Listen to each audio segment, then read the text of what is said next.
não é só a eleição, aliás, essas coisas não podem ser mensuradas, né?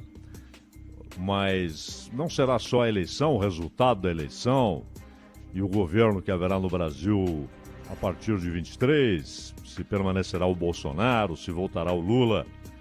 Não será apenas esse processo que determinará fatos relevantes, importantes, decisivos na vida dos brasileiros. Muitas vezes o que ocorre fora do Brasil acaba tendo um impacto maior. O mundo tornou-se assim, né?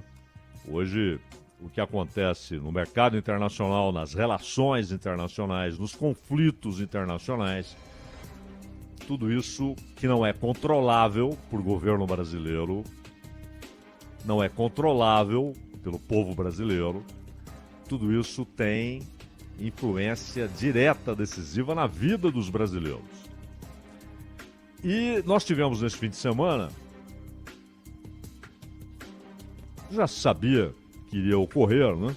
Mas é interessante observar os rumos que ficaram mais claros, mais óbvios no grande congresso do Partido Comunista Chinês, que confirmou, ratificou e deu novo mandato para Xi Jinping como secretário-geral do partido, como presidente da China.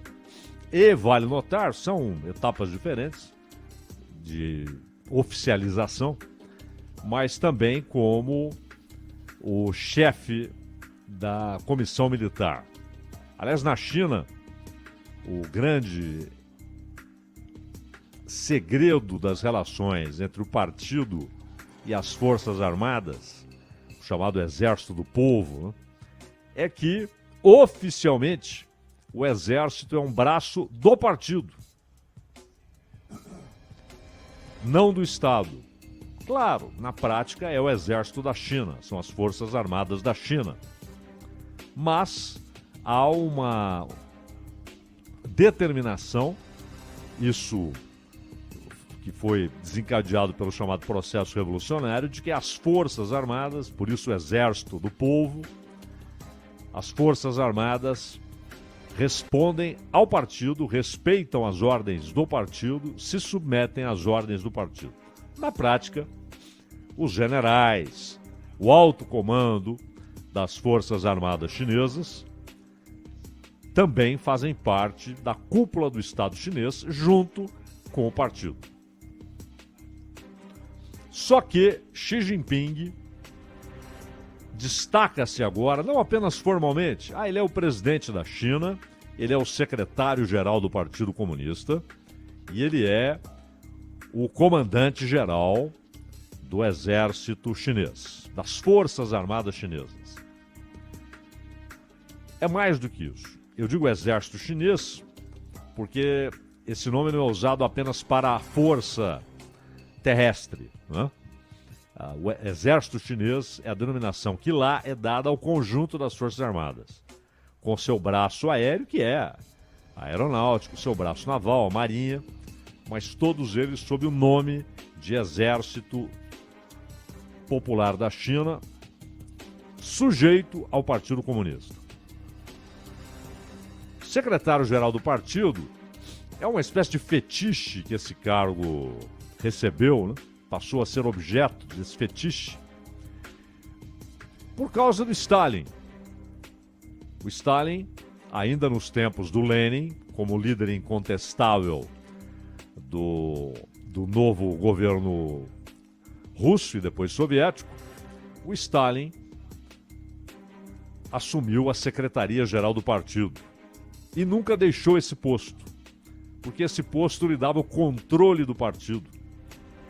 Um controle que Lenin, Trotsky não almejavam, porque estavam ali envolvidos em questões urgentes, importantíssimas, também em debates, discussões teóricas, ideológicas, e ao mesmo tempo preocupados, até 21 com a Guerra Civil e até 24, quando morre o Lenin, com a necessidade de reestruturar a economia e, ao mesmo tempo, de estabelecer normas jurídicas para a União Soviética e não só mais para a Rússia. Enquanto isso, Stalin decidia quem ficava no partido, quem entrava no partido, quem mandava no partido, quem iria vigiar os movimentos de operários nas fábricas, as reivindicações que havia nas fábricas. Ele passa a ter um controle da máquina. E depois que Lenin morre, há um embate entre ele e Trotsky pela liderança. Houve uma carta que o Lenin mandou ao partido, pouco antes de morrer, dizendo claramente, cuidado com Stalin, e privilegiando Trotsky na linha de sucessão. Essa carta foi solenemente ignorada. Foi lida, mas interessante que os dois que levantaram um movimento de apoio ao Stalin, alguns anos depois, já na década de 30, foram mortos por Stalin. E virou um fetiche, o secretário-geral do partido.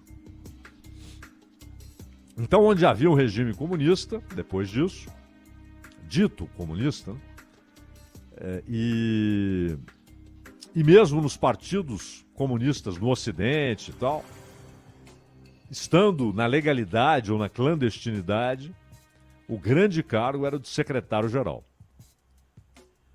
E essa importância para o cargo foi dada pelo Stalin. Então é por isso que o Xi Jinping não é o presidente do partido. Ele ocupa um cargo que, em razão dessa tradição stalinista, é mais importante, que é ser o secretário-geral do partido. Mas é o presidente da China, o seu chefe de Estado, e é o comandante-geral das Forças Armadas Chinesas. Ou seja, um conjunto de posições que não são apenas formais. Xi Jinping, e esse Congresso ratificou, confirmou isso, ele alcançou uma condição que na China pós-revolução de 49, só Mao Tse-tung e Deng Xiaoping tiveram. E em alguns níveis, como um terceiro mandato, só ele e Mao Tse-tung. Porque o Deng Xiaoping, inclusive, já nos últimos anos de vida, ele abre mão de cargos oficiais e fica apenas como grande conselheiro para a revolução que ele havia desencadeado em 79. Então, até mais do que Deng Xiaoping, do ponto de vista formal, Xi Jinping só tem paralelo em Mao Tse-tung. Tentam estabelecer outras semelhanças, não? Há algumas, e obviamente, algumas palavras de ordem do Mao Tse-tung e alguns conceitos que ele usou na construção do Estado pós-revolução são adotados por Xi Jinping. E, por outro lado, ele se afasta radicalmente de outras posições de Mao Tse-tung. Só que Mao Tse-tung governava uma China pobre, populosa, potencialmente rica, mas com pouquíssimos recursos, com períodos gravíssimos e arrasadores de fome, com perseguições políticas terríveis. A ideia de reeducar os dissidentes, e essa reeducação se dava em campos de concentração, mas reeducar era o melhor possível para o dissidente que era descoberto, porque muitos eram presos e mortos. O Deng Xiaoping foi preso para ser reeducado. E só depois da morte do Mao Tse-tung, da prisão da Camarilha dos Quatro, que tentava manter os conceitos do maoísmo, a ascensão de Hua Guofeng e a libertação e reabilitação jurídica política e social de Deng Xiaoping, e a ele é entregue o comando para fazer a revolução que ele idealizava e que inicia, então, a transformação econômica da China. E aquele país pobre, com um PIB muito pequeno, com a necessidade de as pessoas serem mantidas no campo para que pudessem pelo menos produzir aquilo que iam comer, um estado policialesco, a China se transforma num país de um desenvolvimento formidável. Poucas vezes na história há um crescimento econômico, um desenvolvimento econômico com tanta rapidez, porém, ao mesmo tempo, há não apenas a manutenção do Estado policial, mas um Estado policial policialesco, repressor, ditatorial, totalitário, agora com tecnologias que facilitam esse controle, essa opressão, essa sujeição da sociedade inteira ao Estado, que ao fim é o partido junto com as Forças Armadas. O monopólio do poder político foi de novo colocado como princípio inalienável, incontornável da Constituição chinesa. Não há discussão. O Estado chinês não admitirá outros partidos. Não admitirá organizações independentes que discutam questões políticas e econômicas. Eu me lembro quando diziam: mas e os sindicatos chineses? Por que eles não podem se organizar em sindicatos? Porque havia, com o desenvolvimento do país, crescimento dos salários, da renda, mais empregos, agora empregos industriais, não mais agrícolas. Uma migração gigantesca do campo para a cidade, a vida ficou mais cara, mas os salários mais altos. Essa modernização muito rápida e forçada, ela trouxe também novas reivindicações. E os trabalhadores tentaram colocar algumas reivindicações na pauta de discussões com o Estado. Por exemplo, trabalhar sem descanso, 10 horas por dia. Centenas de milhares que moram e trabalham no mesmo lugar. Ou seja, o sujeito faz o quê? Ele dorme, come e trabalha. Trabalha muito, muito. E não tem fim de semana, não tem nada. Eles foram dizer: olha, queremos apresentar algumas sugestões. E a resposta foi: os trabalhadores não precisam se organizar, porque eles já estão no poder. Há um cinismo nessa resposta. Vocês já estão no poder. Vocês não precisam se organizar como corpo coletivo. O poder já é de vocês. Isso é cínico, né? Porque não é verdade. Não é verdade. Muitos levam vida de escravo. Porque se o sujeito, a vida dele, é no mesmo lugar, dormir, comer e trabalhar, dormir, comer e trabalhar, dormir, comer e trabalhar, no mesmo lugar, em alojamentos, aqueles milhares e milhares que foram do campo para a cidade. Ele vai para Xangai, arruma um emprego numa fábrica, mora ali num alojamento dentro da fábrica, ali ele dorme, ali ele come, ali ele trabalha. E no fim de semana isso não muda. Isso é o quê? Uma escravidão moderna. Mas, ao mesmo tempo, o partido sabe que não está governando um curralzinho. Não é um paizinho qualquer que basta você ter as armas nas mãos e você ter o controle.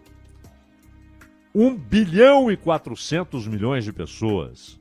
uma sociedade diversificada, culturalmente diversificada, etnicamente diversificada, diversificada também na religião, também no nível de educação.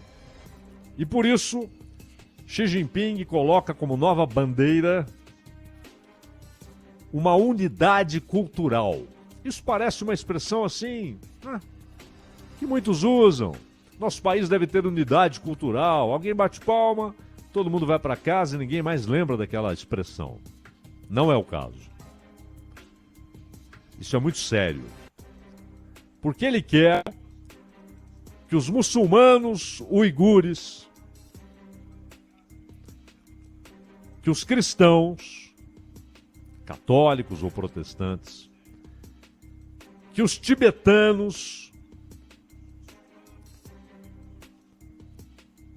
tenham todos, antes das suas diferenças culturais, religiosas, sociais, históricas, étnicas, tenham todos, acima de tudo, uma ligação primordial com a China. Há mais um cargo assumido por Xi Jinping. É oficial isso não é uma piada que alguém escreveu num jornal chinês, né? E depois foi em cana. Não é isso. Ele passa a ser oficialmente o historiador-geral da China. Olha que cargo interessante. Historiador-geral da China. Isso, claro, nos remete a Platão, que dizia que as sociedades são governadas pelos que contam as histórias. Ele não falava de historiadores, né? Nem havia a ideia de historiadores. Havia os que contavam as histórias, no plural, as histórias, não a história, não algo único, as histórias, as narrações eram feitas de maneiras diferentes, de perspectivas diferentes, e a história era narrada. É o que hoje se chama de, virou até uma coisa chata de tão repetida, as narrativas. Xi Jinping não quer saber de histórias diferentes, no plural, como diz Platão, os que contam as histórias.